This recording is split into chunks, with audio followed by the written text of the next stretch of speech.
Hi everybody, hope you're all well. The sun is out. Lucky escape as government shelves COP30 methane pledge. There's an article from Farmers Weekly. Thank you, Dinty, for sending it to me. We're going to get into it. Just have a look at it. Here you go. It's going to be on the screen, and I'll put a link in the description. So yeah, has the government shelved its methane pledge? Let's have a look. The government has quietly shelved proposals to announce a UK-specific pledge at the COP30 climate summit to cut methane emissions from livestock by 30% by 2030, Farmers Weekly can reveal. Andrew Loftus, chairman of the Beef and Lamb Environment Roadmap, and we're going to find out who they are in a minute, a cross-sector group supporting the industry steps towards net zero, said the move would have been a disaster without a change to the way emissions are measured and would likely have required a 30% cut in total ruminant numbers. Now, this is the problem, isn't it? It's that admittance by certain organisations that begin with W that they basically want to get rid of the meat industry entirely. So people like me who I'm only eating meat and vegetables at the moment. I'm cutting out all grain to see if certain symptoms that I've been having could go away, as well as to hopefully lose weight. The usual thing. So I don't want to eat plant-based foods. Do you know what I mean? I've absolutely no interest in it whatsoever. I want to eat meat, and I don't want to be told by some government that I can't, or that we're talking about wiping out a whole industry that has been around for thousands of years. It's farming.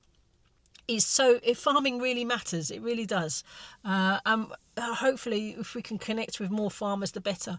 I was actually watching the Bowl Hat Farmer last night and the Finding Food Hub. I'll put a link in the description to it. It is growing as a website to try to sort of connect consumers directly with farmers.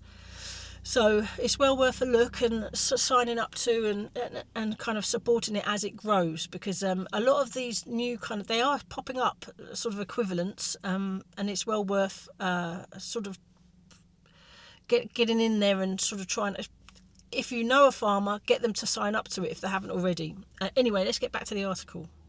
The plan would have built on a commitment made by the UK in 2022, which still stands, to work with other countries to reduce global methane emissions by 30% in the same time frame.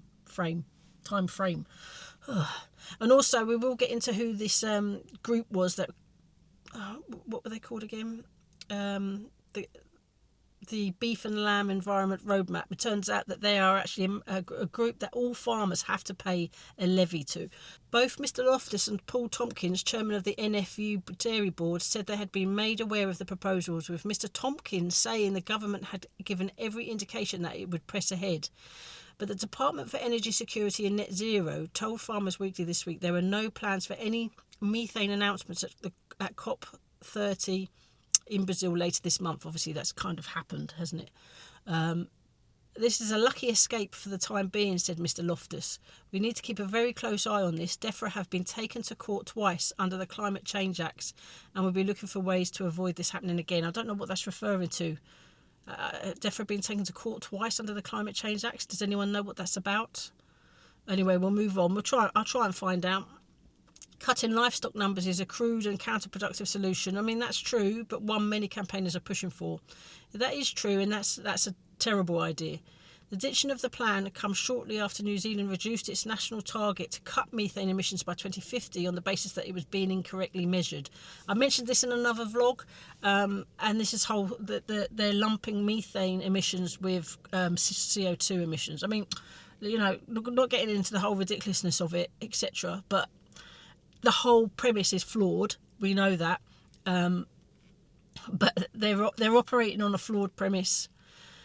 I mean, environmentally, we should deal with environmental issues like pollution and if we've polluted the sea, or plastics in the sea that's killing sea creatures, etc. All of that should be dealt with, but in terms of global warming and CO2 and all that kind of stuff, methane emissions and focusing on cows is absolutely beyond ridiculous. I've said this so many times, and I know a lot of you agree. Getting back to the article, because of its short lifespan of 12 years, methane warms the planet differently from long-lived gases such as carbon dioxide, so current metrics overstate its impact on climate change. So, i.e. cows aren't to blame for the warming of the planet. It's a cyclic event. We've been through this so many times. I don't understand why they're so blind to that. But it's good that it's being talked about in this regard, and that maybe things are shifting. Things are definitely shifting. I suppose you can't expect it to shift too quickly, because that would be a shock to their system. But it seems like the memo, Billy Boy Fence has, come out saying we're not all going to die. It's great, although he's focusing on other things, and that does involve cows. But we'll look at that in another vlog. Anyway, farming groups are hoping that the precedent set by New Zealand will push the UK government to take a similar split gas approach to measuring emissions. Depends on Ed Millipede, doesn't it, really? He's so sort of micro-focused on this, and is a little bit, let's crack on with the article. Mr Loftus said the Climate Change Committee, CCC, which advises the UK government, had made some progress in this area and used this metric in its latest carbon budget.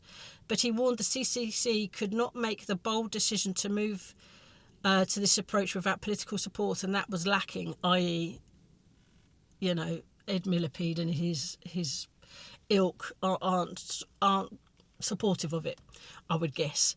The environmental lobby, the non-governmental organisations, have significant influence in DEFRA and over Labour ministers, and they are not for moving, he said. They are wedded to the idea that we must reduce livestock numbers, in some cases very significantly. Where did I see it? I saw a photo of Ed Millipede. I think it was at the COP30 thing, and he was sitting with certain people who were activists in certain things. I don't want to say too much because I don't want this YouTube vlog demonetised or anything like that. So I'll put a link in the description to that particular photo. Yeah. We've read that. Just get past this advert. Mr Tompkins pointed out that the international reporting mechanisms for greenhouse gas emissions were never designed to influence policy in the way they do. The focus on methane remains, but this does not give us room to discuss warming metrics and means of reduction, he said. I think this is a holding pattern we need to use to get our own initiatives into play. He suggested these initiatives should include improved genetics, improved feed conversion and utilising grass, which all improve farm efficiency as well as reducing methane emissions. It does go on, but we will leave it there. I will leave a link in the article. Farmers Weekly gives you access to 4 articles a month for free. The only thing is, what I would note is if you go into that article, and then you kind of halfway through you come out of it by just doing something like making a cup of tea, and it will consider that you've read the whole article, and when you go back, you've lost one article. It's just a funny system, but yeah. But otherwise, it's a bit odd because that's what I found it to do. Anyway, who are these people? These beef and lamb. This organisation or whatever it is, I wanted to find out, because it's, you're learning, aren't you, with regards to, where is it?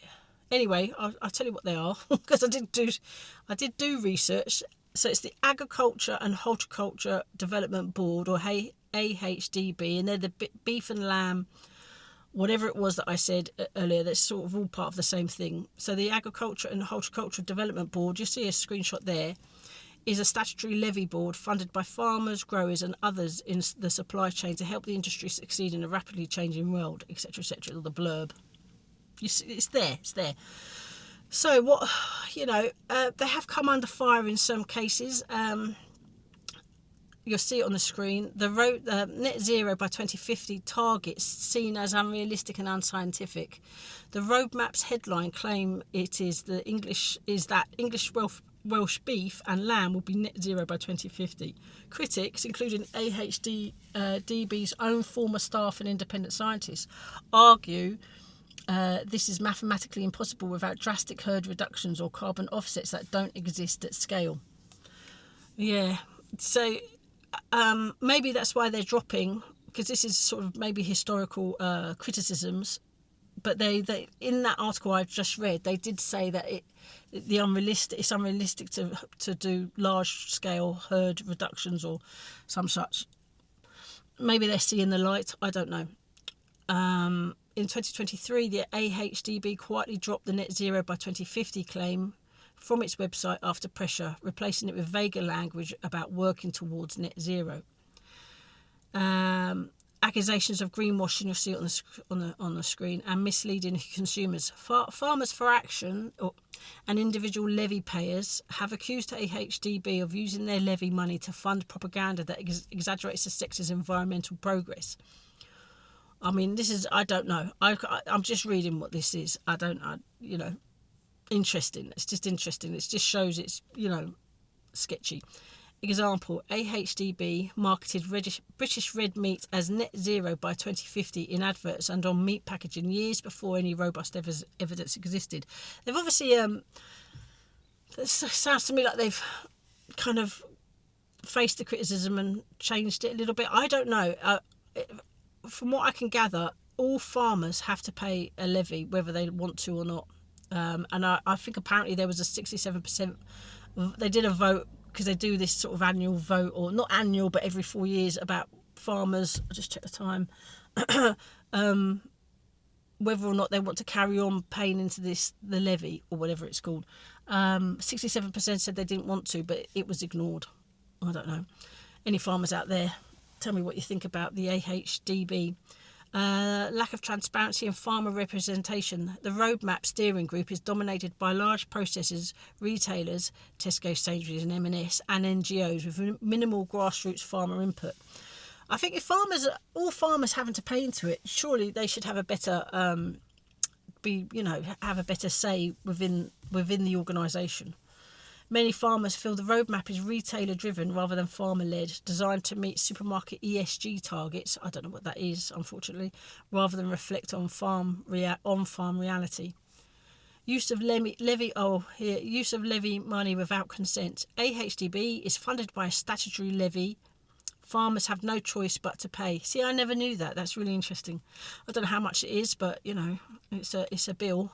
In 2021 to 2023, thousands of beef and sheep farmers voted to scrap AHDB entirely in a formal ballot. Oh, this is the 67%. So 67% voted to abolish the beef and lamb levy. The government ignored the result and kept AHDB running. Well, there's a surprise. Farmers continue to accuse AHDB of spending their money on retailer-friendly PR instead of genuine research and development or market support. Wow. Interesting. I mean, all this from a consumer point of view deepens our understanding of what pressures farmers are under. No farmers, no food. And I didn't want to highlight this horror, but if we get rid of our own local farmers, if we lose our farming industry in our own country, it would mean that they would be shipping cattle from abroad on ships. And there was already a horrible case of a ship. I think it had a case of foot and mouth on it. I can't remember. I didn't want to talk about it because it's absolutely horrific, where the animals, they're all stuck on this massive ship. It was off the coast of Turkey. But if you get rid of your own farming industry, what's the alternative? If people want to buy meat, it's going to be shipped abroad. I mean, obviously we already get meat from abroad, like New Zealand lamb. Don't buy it. Buy British lamb. Do you know what I mean? It's just ridiculous that we are, if this environmental push or climate change, etc., etc., etc., yet we're there. Why aren't you focusing on local food for local people, etc., etc.? Because surely that's got the less mileage that food has to travel, the better. I mean, it doesn't. Obviously the powers that be don't benefit from that financially, I guess. Contracts in the background, in the back room, blah de blah. Anyway, I'm going to leave it there because I've got to go to work. Thanks for watching, and I'll see you on the next one. Bye.